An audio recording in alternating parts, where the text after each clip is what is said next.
మీకు కూడా ఇలానే సింపుల్గా అండ్ టేస్టీగా చికెన్ ఫ్రై అయితే కావాలా? అయితే రండి చూసేద్దాం. Hello, hi guys. ఈరోజు స్పెషల్ ఏంటంటే చికెన్ ఫ్రై అండి. ఎవరైనా కానీ సింపుల్గా చేసేయచ్చు. ఇది ఎప్పుడు చేయని వాళ్ళు కానీ చాలా ఈజీగా అయితే చేసేసుకోవచ్చు. ఫస్ట్ అయితే నేనైతే చికెన్ తీసుకున్నాను. చికెన్ బాగా చూడండి, ఇలా చిన్న చిన్న పీసులు కొట్టరా అంటే చిన్నపిల్లడు ఉన్నారు. మేము చికెన్ తెచ్చుకు వెళ్ళినప్పుడు చిన్న చిన్నగా పీసులు కొట్టేసే ఇవ్వండి అని చెప్తే వాడు ఇంత పెద్ద కొట్టేశాడు చూడండి. దీనికి మళ్ళీ అంత చిన్న కట్ చేయాలి. ఫ్రై కొట్టమంటే ఇలా పెద్దగా కట్ చేశాడు. దీన్ని అయితే నీట్గా ఇలా చిన్న ముక్కలుగా అయితే కట్ చేసుకున్నాను. చూడండి, ఇలా చిన్న చిన్న పీసులుగా అయితే కట్ చేసుకున్నాను. ఒకటి వచ్చేసి ఫ్రైకి, ఒకటి వచ్చేసి కబాబ్ అయితే చేసుకుంటున్నాను.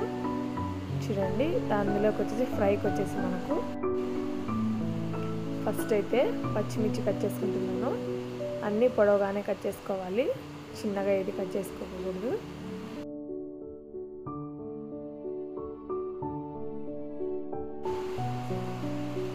చూడండి, పచ్చిమిర్చి అయితే ఇలా కట్ చేసుకున్నాను. ఇప్పుడు వచ్చేసి ఆనియన్ కట్ చేసుకున్నాను.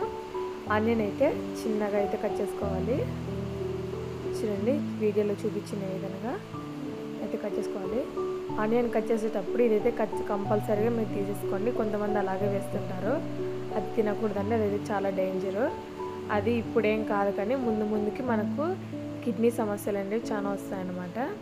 అందుకనేసి అది కట్ చేసి పక్కన వేసేయాలి. ఇలా చిన్న చిన్న పీసులుగా అయితే ఆనియన్స్ అయితే కట్ చేసుకోవాలి.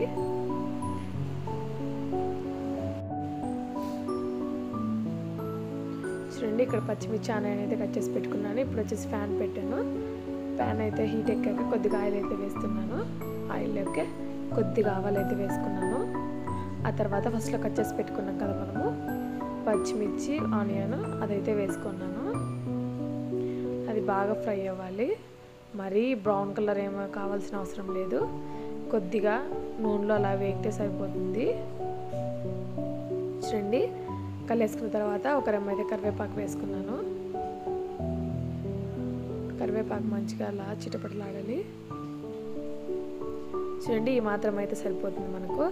3 టైమ్స్ అయితే వాష్ చేసి తీసుకున్నాను చికెన్ అయితే వేసుకుంటున్నాను. ఇప్పుడు చికెన్ వేసుకున్న తర్వాత మంచిగా ఒకసారి అంతా కలిపేసుకోండి.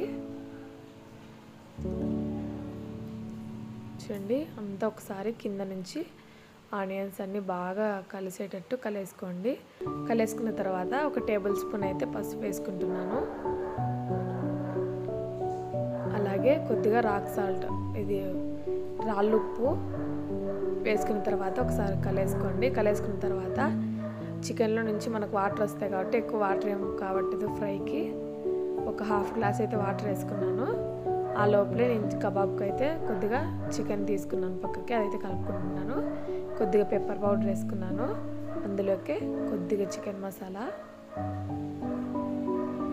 ఇంకోటి వచ్చేసి గరం మసాలా కొద్దిగా,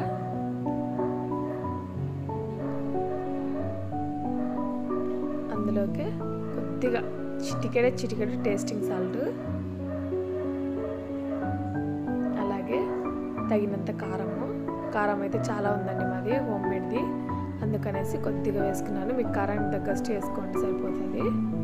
అలాగే ఒక ఎగ్గు, కారానికి తగ్గట్టు సాల్ట్,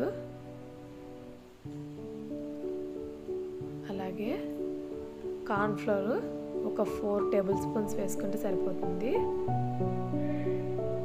చూడండి, 4 టేబుల్ స్పూన్స్ అయితే కార్న్ఫ్లోర్ వేసాను. కొద్దిగా కరివేపాకు, ఫుడ్ కలర్ అయితే ఒక చిటికెడు వేసుకుంటున్నాను నేను, కేసరి కలరు.